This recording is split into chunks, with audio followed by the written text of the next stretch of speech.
Welcome! This is my sixth podcast where I will talk about cryptos.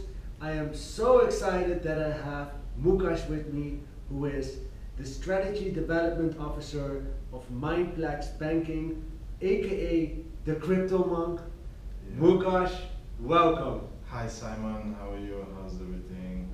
I'm glad that you guys invite me in such a pleasure for me, like to come here and bring my opinion and my how's it called my message to the people.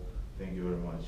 Well, that's great to have you here because we wanted to have a topic a long time about crypto, and I'm glad that you can shine light on this important topic because there's so much buzz about it. We're going to talk about crypto more later, but first I want to know, who is Mukash? Where are you from? Which country have you lived in? Yeah. Tell me all about yourself. Yeah, all about myself. So I was born in former Soviet Union, so which is not existing anymore, and growing up in already independent country which is called Kyrgyzstan or Kyrgyz Republic. It's in Central Asia, middle of Central Asia. It's a mountain, like very beautiful country, which is like 95% of the territory is in mountains. So people living only in 3% of the whole territory of the country. So I have studied in Moscow and Russia. So and as my profession, I'm a lawyer. Even not lawyer, more attorney. Like I used to work in a how's it called, as a prosecutor. Wow. Yeah, and then I find out that it's not mine, and I cannot interrogate people or do some all these things. I find out that it's not mine, so that's why I resigned and started to do some business. With the business, I go to US, live there, and learn a little bit English, and then start to find out what is the business it is and how does it work and everything of those. My first business, I used to buy the cars in US and selling them to Kazakhstan and Russia and former USSR countries. So after that, I have some, and first time, by the way, I heard about crypto in US, in New York. I had a friend of mine, the lady with whom I studied together. We met in New York, and she said, "Let me introduce you and my boyfriend," and blah blah blah. So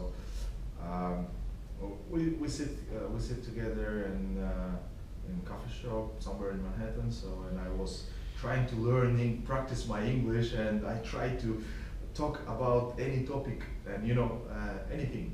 And then we start to talk about dollar, and that's there is like a conspiracy theory that whole world about Yes. it. And that time was this Occupy Wall Street movement. The 1%. We were talking about that. Yeah. So and this guy said, you know what? I have a friend who's saying same thing what you are saying. Let me introduce to you. I was like, okay, no problem. And then he said, there's an office nearby. I will call them. And he called, and there's two guys come, and one of those guys was Charlie Schramm. I didn't remember his name probably, but I find out that it was him, like after 8 years, something like that. But that time he was a regular guy who was talking about crypto. Who was this? The Charlie Schramm, he's the person who's bringing Bitcoin in such a big level right now, and the Charlie Schramm, he initiated the hearings in U.S. Congress about the cryptos, about the blockchain, governments start to recognize about the blockchain technology. So you met a very big figure Yeah. without even knowing about crypto yet. Yeah. And he was just a regular guy. I mean, that time it was 2011. Yeah. So no one knew about Bitcoin. Yeah. No one knew about it that time. So And he was already talking about it. Yeah, they were talking about it, and my English level was low, so I understand like 30% what they say is. I like the idea. I like it.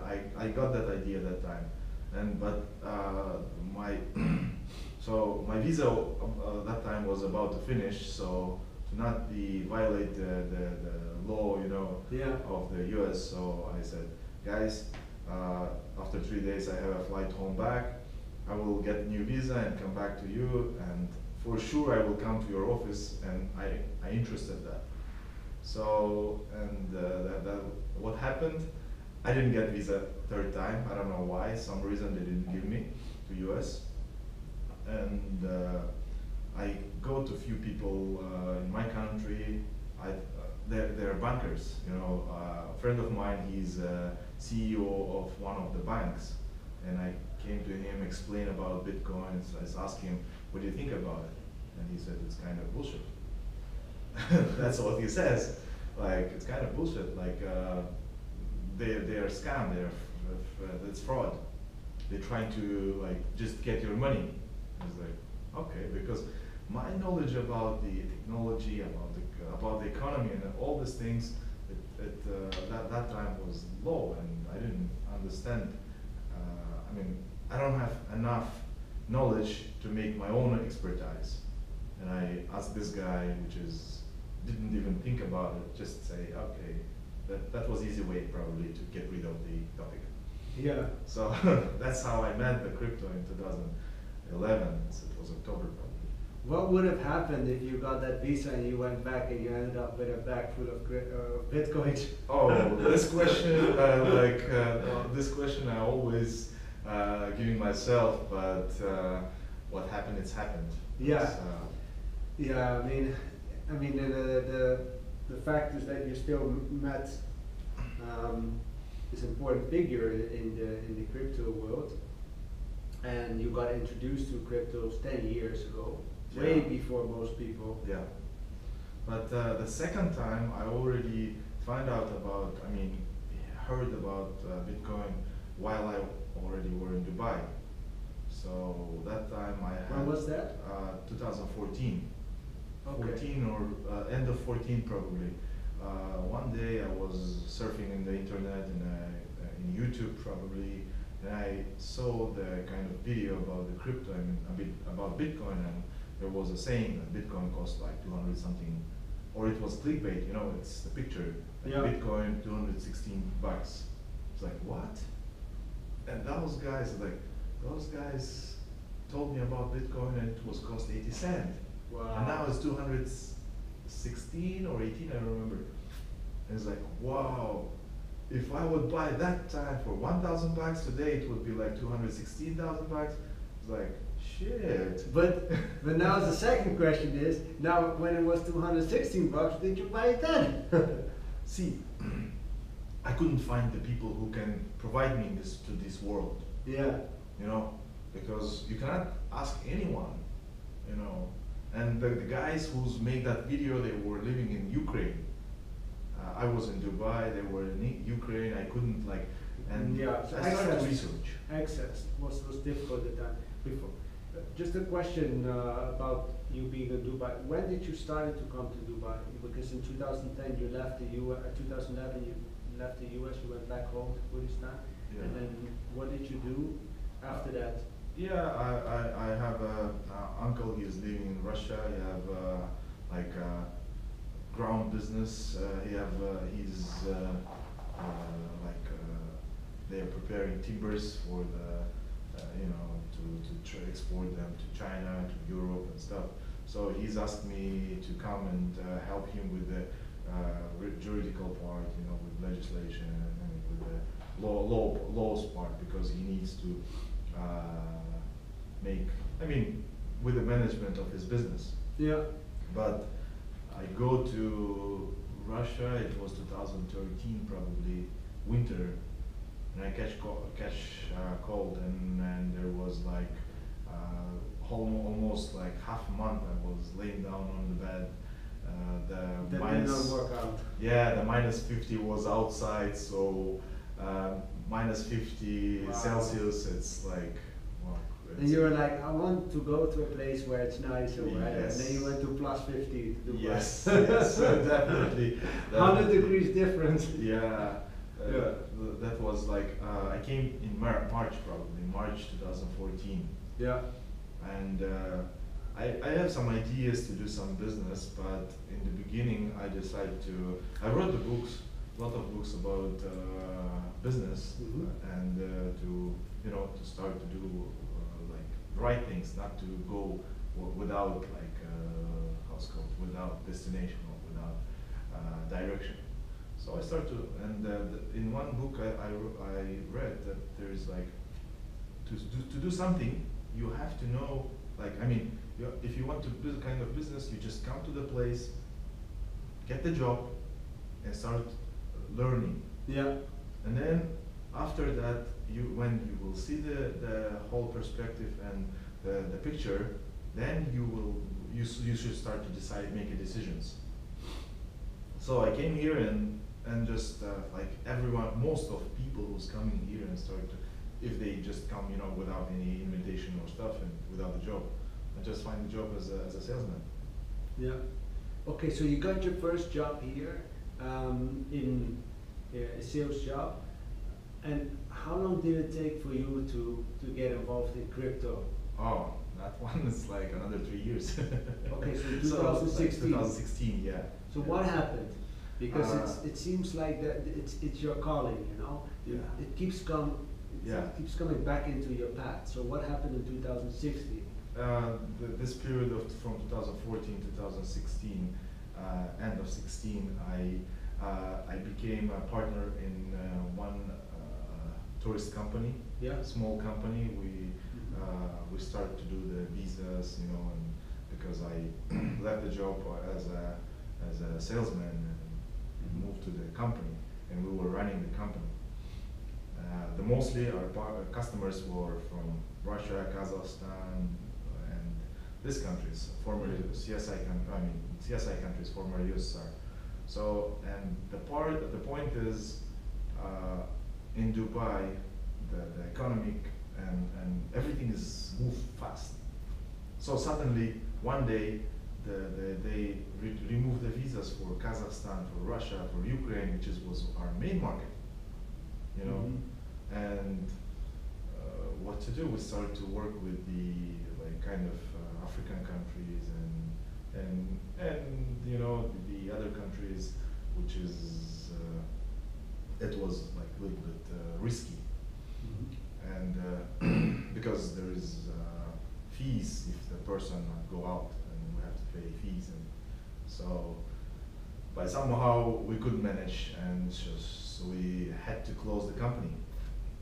We had to close the company, and at the same time, a friend of mine talked about Bitcoin again. So the Bitcoin, the information about Bitcoin, it was running around, like always.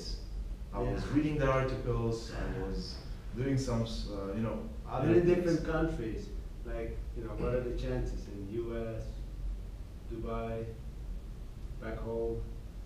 Every time it was. Yeah. It was happening. always it was in the air.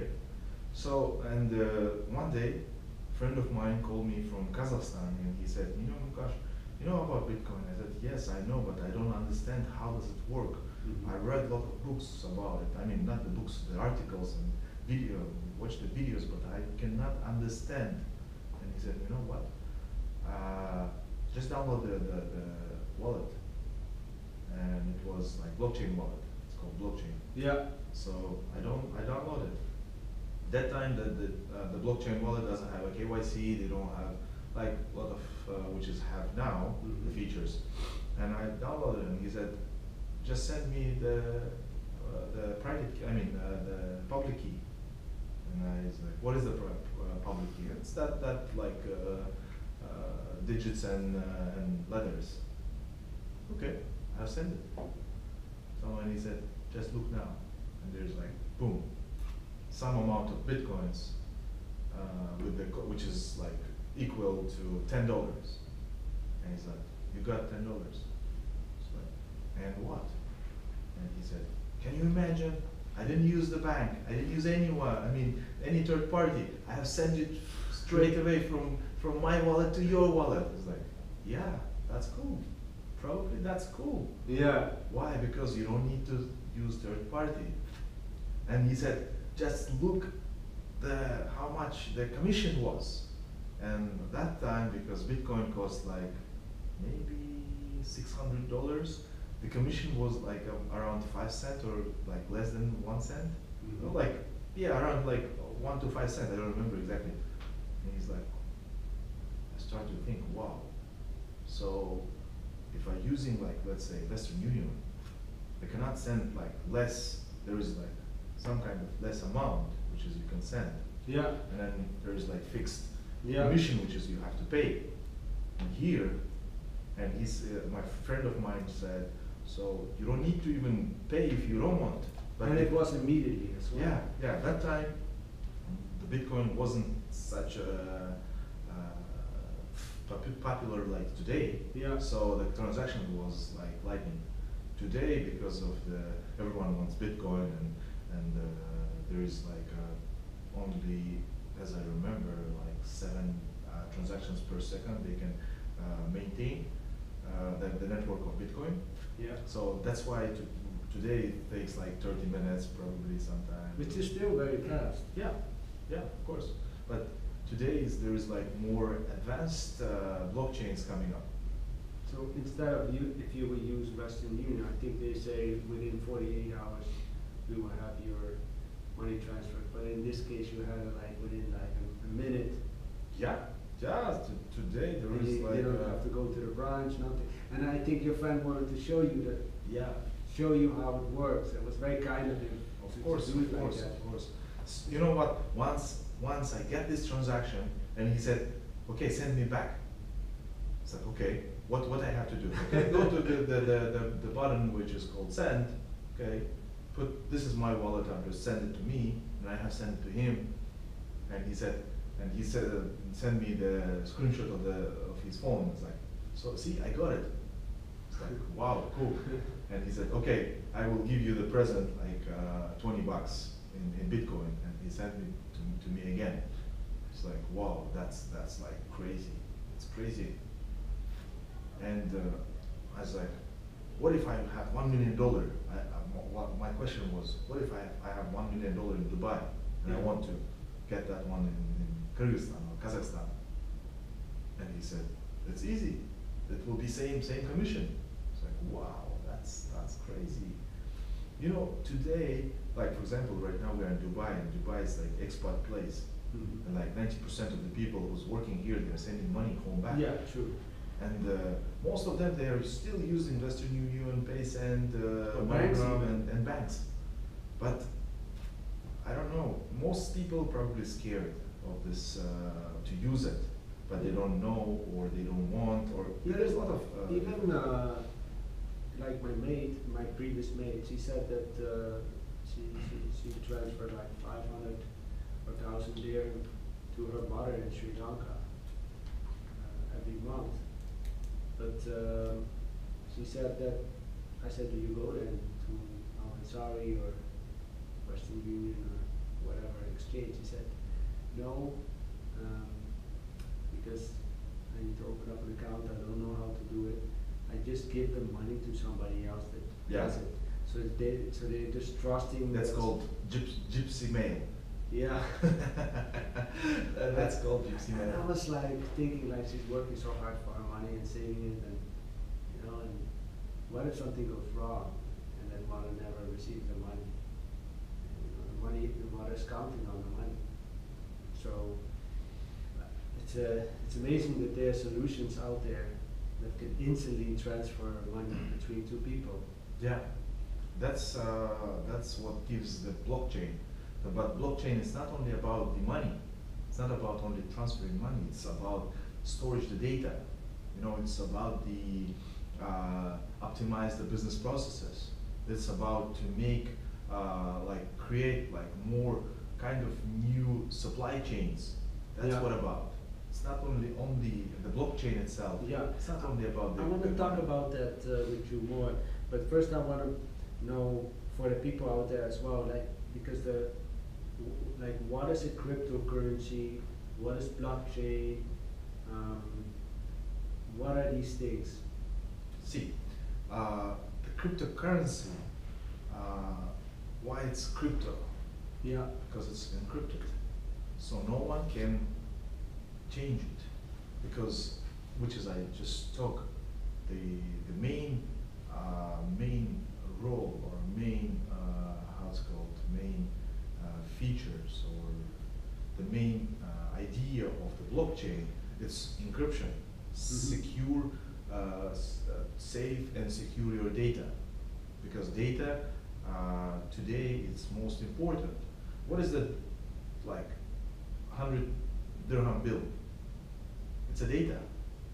It's a data about that you have done some kind of work, some kind of effort, some kind of quality to get that paper bill. You spend your time, value, and the people give value for this paper. Yeah. And the government, it's as a third party, give the, how's it called, the guarantee that is value, that is legit. So in the internet, in the computer world, where like any kind of book you can copy paste as much as you want, there is another problem, which is secondary usage. So if I send you something, and like, you know, if I send you like Bitcoin and I copy paste another one and send to the Stefan or anyone else, so it will be misusing, and it will all the value of the technology will go down, because why the civilization is growing up, because of the trust, because of the you know. I'm actually thinking about transaction where when I buy like a second-hand concert ticket, for example, because it's sold out. Yeah. My biggest fear is that I'll walk up to that entrance and scan the code, and they will like reject me. Yeah. I'm like, oh no, somebody sold it to somebody else that came before me, and I paid money for it. Yeah. So the cryptocurrency, it's just numbers, just digital code, which is unique, and it can't be how's it called, replied in any time, never. Okay, so it cannot be replicated. Replicated, yes. Yeah. So you know that it's unique. Yeah. And so crypto is basically a unique encrypted data set. Yeah, and the technology of blockchain, which is I told, will help for encryption and the consensus to validate this, that is like legit, because like in, let's say, in Bitcoin network, there is more than 300,000 validators. Yeah. So which is will says yes, this is. Who is a validator? Who can be a validator? Anyone who have a computer like powerful enough to support the network. So for example, if you have a good computer, you can download whole data of the Bitcoin, which is from start from Genesis block, from the date 3rd January of 2009 till today, all the data which is there, and there is a special program, you just put it and connect with the network. So your computer will became validator. Yeah, and why would somebody become a validator? The validation, it gives also the rewards for what kind of rewards? Bitcoins, Right, or so the portion of Bitcoins which is called Satoshi. So is this a Bitcoin miner? Are you No, a miner then? no. Validator is not a miner. Validators is not miners. Okay. But miners can be validator. Not all validators can be miner, because for mining you need to have like a special equipment with a big amount of hash. The hash power. You know. Yeah. I want to know more about that as well. But first, a validator. So you have like 300,000 people on the network, and they are Computers. computers. More than like around. Yeah, and these create the network, like the highway where you Yeah. where the cryptos can flow on over, and these people will be paid in cryptos Yeah. for operating their computers on the network. And do you need a certain amount of computers to keep the network going on, or can the network also continue if there's like only 1,000 computers switched on? See, because of the data, what happened like just recently, you remember like 1 month back, Facebook down. Yeah. It was like Happened again, huh? Yeah.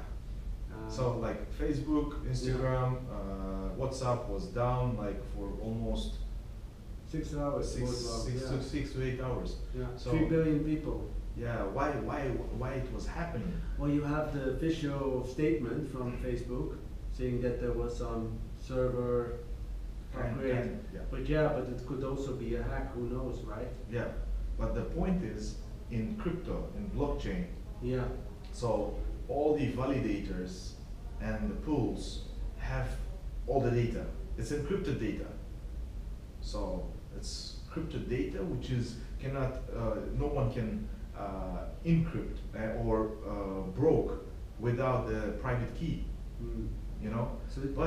So as you say, if you switch off 95% of the computers which is validate the blockchain, still there is a 5% which is can fully function hold the blockchain. So what would be the difference then? Is, for example, the speed lowered? Of course, definitely Yeah. the speed will go down because all the as much as more validators, it means the speed will be growing. Okay, but that's it. Yeah. Right, because all the intellectual property will be still there. Yep. Okay, that's very interesting. And just coming back to the Facebook story, what do you think was behind the? I didn't think about it definitely. I mean, I didn't think about it to be honest, because I don't have the time for that. Okay. Because that's a different story. But let's go to the mining, crypto mining. Yeah. How does it work? Who does it?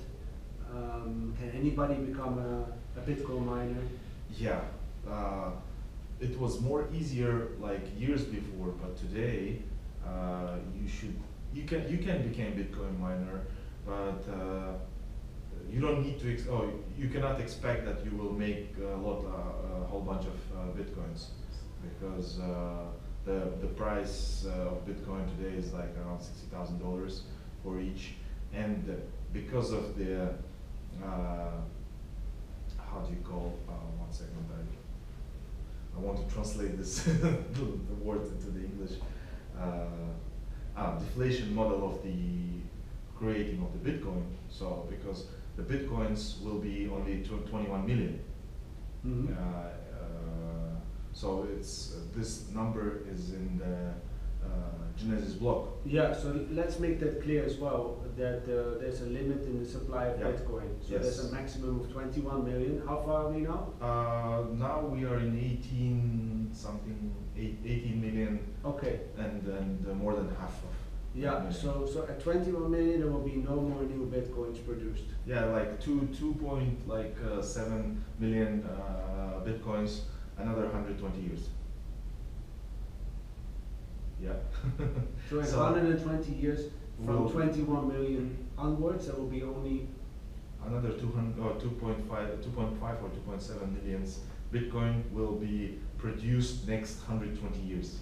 So that's like the production level will go like every 4 years. less. Every 4 years, there is a technical event which is called halving. So every 4 years, the halving when the halving come, the supply of the Bitcoins will be less to the half. Oh. Like today, right now, it is like every 6 minutes you will get 0.25 Bitcoin. I don't remember exact number. 3 point something. 3 point something. And this is already going high. Yeah, because in the beginning, 2009, it was 50 bitcoins per minute, every 10 minutes. After that, after 4 years, there will become like 25 bitcoins, and then after 4 years, how much? 25, 12.5, and I see. So that's why the miners. And it's go Yeah. half and less and less. Yeah, so you need less miners as well because less is produced in the future. See, the point is everyone wants to jump into this train, Yeah. and more miners joining it. But before there was maybe there were individuals. Yeah. I remember when we just start to learn and just start to in 2017, 16, when I jumped into the crypto and blockchain, Yeah. there were like more than 40 different pools. You know, pool it's like a union of the people who have one kind of algorithm, and they split the rewards. Okay, so they were together, one miner. Yeah. They bring They bring together together their computers. hash rates, Yeah. the computers, the computer powers, Yeah. and they act like a one. Yeah. But there was big decentralization in Bitcoin. Today, if you go to the check it out the websites, which is can monitor, there's 6 or 7 pools left over. The others even go out from the game, or they join to the big ones because they cannot afford it anymore. Wow. For, as my opinion, Bitcoin is a grandfather. It's like it's the same as today you will have a Ford of 1910. Yeah. You know, but you cannot drive this car to, like, let's say to Abu Dhabi Yeah. without, you know, in a summer, because you don't have AC inside, or it might broke in the way. It's like a kind of antique, you know. Yeah. Same as Bitcoin. It's my opinion. Maybe the lovers of Bitcoin can. So why are you saying that? Why do you think that it's old-fashioned? Because see, Bitcoin itself, the mining is became too much expensive. First of all, second, it's impacting for the environment because of the, for example, why the China banned the crypto mining? Because of they burn too much charcoal. Yeah. And to produce the Bitcoin, to produce the electricity and the power, and to produce the Bitcoin. So Yeah. that's the issue. And also And the transaction speed, right? Yeah, transaction speed is the second thing. Before it was first problem. Now it's became second problem. You have to spend too much power to create one Bitcoin. That's Yeah. why the price is high. And people, when they hear that like Bitcoin is cost like how much is 70,000 or 60,000, is like, oh, I cannot afford it.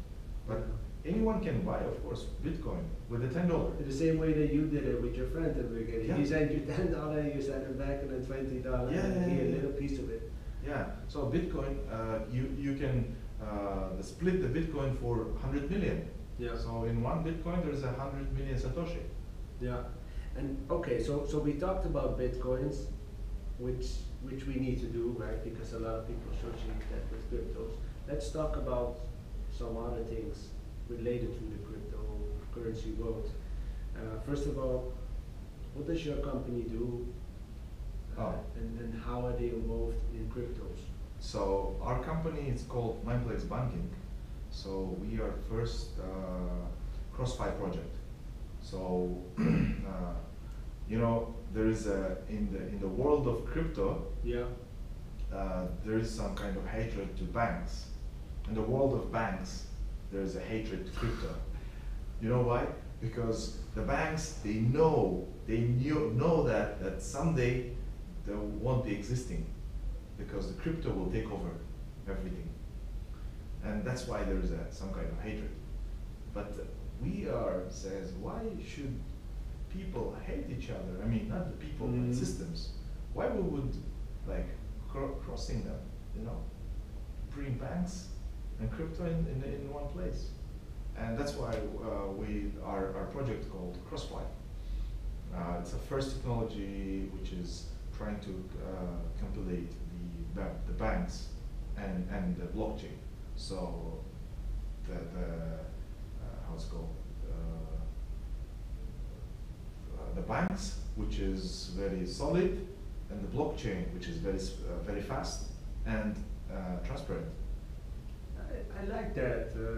Instead of trying to find the differences, Yeah, your company is trying to see where can you collaborate. of course. How Definitely. can you make each other stronger?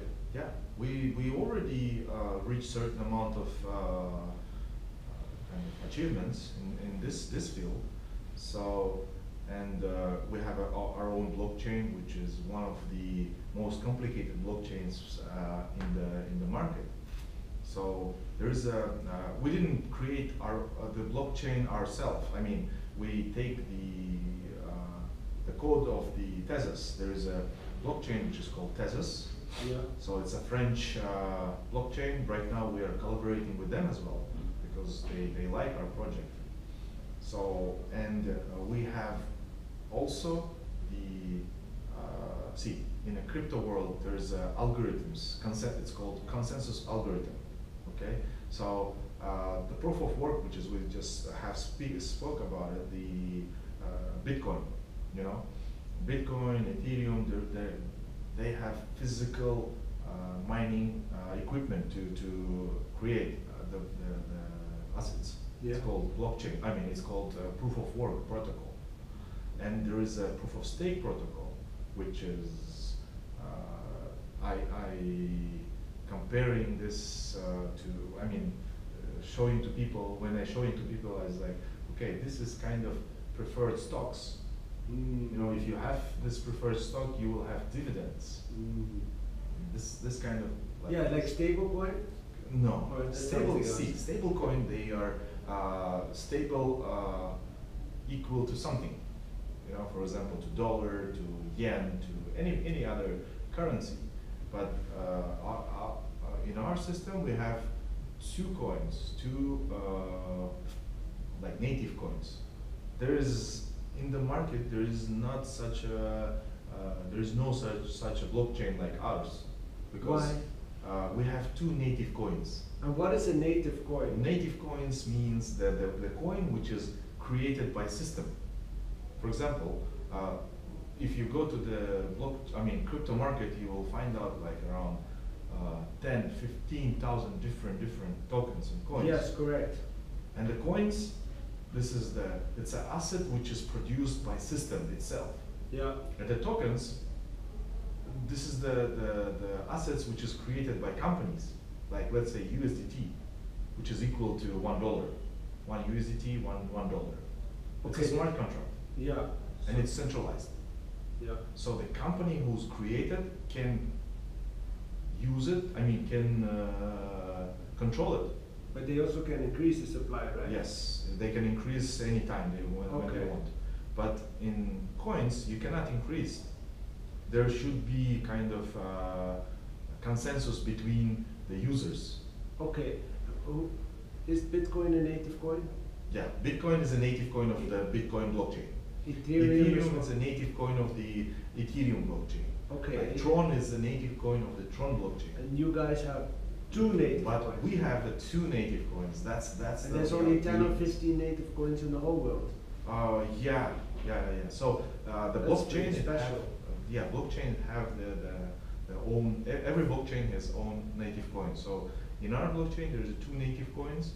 One is called Mine, and the other one called Plex. Ah, that's why it's called MinePlex. MinePlex. Yes. That's why it's called MinePlex. So the Mine tokens, they are so you can create. So it's they were created. The Mine tokens, they were supplied straight away in the beginning. So there's 259 billion, 200 million Mine coins. That's a lot. It's a huge amount. Why did you guys choose to have so many? So the mine coins, it's kind of computing power. Yeah. So and every mine costs 1 cent. We are invent this value. The company invented this value. So in mine coins, like they are only in the company, okay. And the Plex, this is the coin which will be created, will be supplied in next 4 years. 1 year we already finish, and another 4 year we will have it. Okay, and what is the usage of the coins? Would it be for transfers? Would it be for storage of value, storage of? See, which as I told you, the mine tokens, mine coins. Yeah. Mine coins, they are created as a computing power. As much as more mine you have in your wallet, Yeah. as much as Plex you will get as a reward. Ah. Yeah, and mine is like a block of our blockchain. Yeah. So for mine, So you need to have a lot of mines to get Plex. Yeah. And Plex we will get in the future. Plex you can get straight away. I mean, not straight away. Like after 7, 8, 9 days, once you purchase the mine and Yeah. start to the process of mining, which is we call Plexus. Okay, so when you need to keep having the mine coins Yeah, in order on to your get wallet. to get the future Plex. Now, what is the strategy for the Plex ones? Because obviously at one point the market gets cornered, right? Yeah. Everybody takes mines. There's no more new mines left, but then there will be. No, see, the part is what we are creating right now, the ecosystem. Yeah. So we have our own marketplace right now already, where you can purchase the goods for the Plex tokens. I mean, Okay. coins for the Plex coins. Yeah. Okay, so you can purchase them straight away in the marketplace. And the best part, we have which is called like goods mining. Okay. For example, if you have a Plex tokens, you bring them to the marketplace, store it there, and wait until someday, like there is a calculator, and the calculator will tell you. For example, you want iPhone 13. Yeah. Okay, but you don't have amount,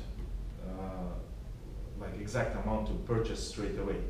So Mhm. you just stake your Plex coins in our website, in our marketplace, and like the marketplace will tell you after, like for example, 2 months you will get your phone. And a day, when the day come, they will transfer it. I mean, they will ship to your house. And the Plex coin value goes up. Yeah. Okay, so you have, for example, what's the value now? 70 cents, 71. Okay, 71 cents. So let's say you put, you don't have $1,300. You have for a new iPhone, for example, but you have $100 worth of Yeah. Plex. Then you put that there, Yeah. and you say, And someday. yeah, one day when it goes up, I will get my phone, and Yeah. automatically the transfer will be made, and that's Yeah. one of the benefits that the marketplace offers. Yeah. And soon, for now, it's a testing regime. Yeah. But since January next year, definitely it will start work, and anyone can, like Alibaba or Yeah. like So what is the? anyone can start to sell it Yeah. in their own goods. Yeah, so people can connect with the Plex coin, so they can say, okay, I will accept Plex coins, like somebody's selling the iPhone, the seller, say for this amount of Plex, I will Yeah. get the iPhone, so that you can make the transaction. Yeah. So you guys are tying up with also all kinds of parties that can be on the platform as well. Yeah. What kind of parties? Third parties, any kind of shops, stores can also put their own. Or right now we have negotiations with the ticket sellers, the huge company who's selling the tours and tickets for the air tickets, airplane tickets. So you can buy it for the Plex. Okay. And the company will how's it called, will supply the value. So the ticket seller purchase the ticket. I mean, sell the ticket for the Plex and send it the Plex to the company. The company will how's it called, give it back the money if they want. Yeah. So you're connecting. I find it quite interesting that you're connecting with the mine and the Plex, the two coins together, and that you're making a miner really a miner because they are getting coins. Yeah. And you can See, the best part, sorry, Yeah. I did Yeah. interrupt you, but the best part of this blockchain, see, let's say comparing with the Ethereum, when the Ethereum price go up, Yeah. because of all the commissions paid by Ethereum, the site companies which is created smart contracts in Ethereum base, the prices, the transaction prices grow up like crazily. For example, if I want to send you like ERC20 token to you, Mhm. and like worth $10, for example, but the commission might be $150 Why? because of the cost of the cost of the Ethereum. Ah, so they take a percentage of the. Like if you create your project, Yeah. like your token in ERC20 base, you have to pay commissions with the ERC20, which is Ethereum. Mhm. So and commissions grow very high. Same in Bitcoin. So commissions go up because of the price is high. Yeah. That's the point. But in our blockchain, all the commissions, no matter how much the Plex will cost, all commissions will be paid by mine. One mine. Doesn't matter. You will send value of $1 million. You will send $1. You will pay always. You will pay one mine, which is cost 1 cent. That's that's the pro. That's So you guys really made it fair place. Yeah. And who's behind this whole idea? Because it's quite big, you know, the way that it's thought after. There's a whole philosophy of between miners and the Plex and the coins, and the relationship between it. How did this get founded? Our founder, the co-founder, his name is Alex Mamasadikov. He's from Uzbekistan, but he's in the list of the like 10 highest crypto entrepreneurs, and fifth in 5 of the like highest crypto marketing managers. So he's the one who's like bring this idea to the air, like, and our CEO in our project, it's a Suleiman Al Fahim, which is a Dubai businessman, Mhm. from Abu Dhabi, who's support this project in the beginning. So, and that's how the guys started. And of course, it's not like a one-day idea which has come and started. This idea and this technology was coming up last like 5 years. And the guys was thinking about how that time technology was not allowed to do this kind of things. Yeah, this is maybe why you said, you know, the Bitcoin is an old-fashioned car. Yes. If you look now, there's like electrical vehicles starting and all kinds of stuff. Yeah, definitely. And you guys are like more like electrical vehicles. Yeah. That kind of Trying to be. Yeah. But see, you cannot like say we are the best, because tomorrow there's another idea or another technology can come up, and just your like innovative idea tomorrow can be like slum. Yeah. So that's why we try to be like going to the like further. Yeah. But you're putting bold and innovative ideas out there, and you're pushing the next guy to come with even a more newer idea if they want to have space in this crypto world. Yeah, but see, this is the evolution. It should be like that. You cannot stop anyone to do better things than you doing, Yeah, because the technology which is can be invented after us might help us to create something new. You know, Yeah, of course, That's of course. that's how it's worked. if they never changed us riding from horses into cars and now planes, then you flying Yeah. quickly to Dubai to sit here would not be Definitely. possible. Yeah, definitely. It would take another months to reach the Dubai on the camel. Yes. Exactly. Well, Mukash, I really enjoyed our conversation about crypto, Yeah. and I would definitely want to hear your thoughts next year when I will invite you back about all the things that are happening, because what happens in crypto world is like so much happening right now. Yeah, definitely. You know what I want to say. Yes. So, the crypto world today, we just make some kind of measurements, and there's maximum like 70, no, even 20 or 40 million people involved in this industry. Yeah. They're not experts, just involved. Okay. And the point is, if you go to, I love statistics. If you go to statistics, it's like 0.4 or 0.3 percent from whole population of the world.